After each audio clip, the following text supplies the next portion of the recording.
If you want to let people book time with you without the back and forth emails, Google Calendar appointment scheduling is a simple way to do it. In this video, I'll show you exactly how to set it up step by step, how to customize your booking page, and how to share the link so people can schedule a time with you in just a few clicks. If this tutorial helps, make sure to hit the like button and subscribe for more easy software guides just like this.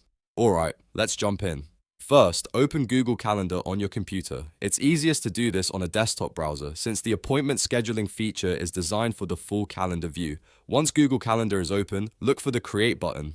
Click it and from the menu, choose Appointment Schedule. This is the option that lets you create a booking page instead of just a regular calendar event. Now it's time to enter the appointment title. This title is what people will see when they open your booking page, so make it clear and easy to understand. You might use something like consultation, team check-in, coaching call, or discovery meeting, depending on what people are booking with you. Keep it professional and specific so there's no confusion.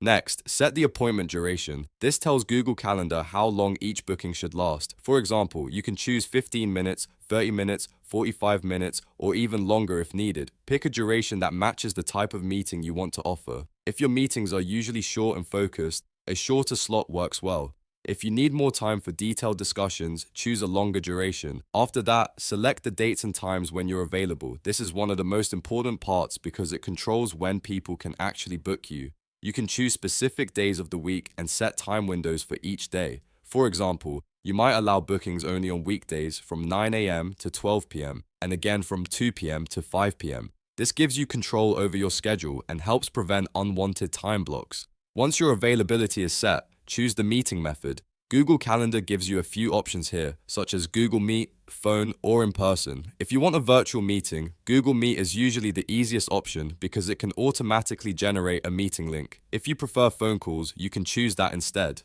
And if you're meeting face-to-face, select in person so people know they'll need to come to you. Now, move on to the booking page and appointment settings. This is where you can fine-tune how your appointment schedule looks and works. You may be able to customize details like booking limits, buffer time between appointments, whether people can book same-day slots, and how far in advance they can schedule. These settings are really useful if you want to avoid back-to-back meetings or keep your calendar from getting overloaded. Take a moment here to review everything carefully. Make sure the title is correct, the duration makes sense, the availability matches your real schedule, and the meeting method is set the way you want. A few extra seconds of checking now can save you from scheduling problems later. When everything looks good, click Save.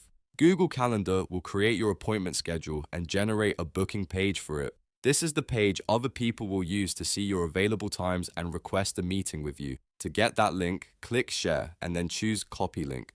This copies your booking page URL so you can send it anywhere you want. You can paste it into an email, a message, a website, a social bio, or even a newsletter. Anyone with the link will be able to open your booking page and choose a time that works from the availability you set, and that's it. You've now learned how to use Google Calendar appointment scheduling to create a booking page, set your availability, choose a meeting method, and share your link with others. This is a great way to make scheduling easier, save time, and stay organized. If this video helped you out, please give it a thumbs up and subscribe for more step-by-step tech tutorials. Thanks for watching, and I'll see you in the next one.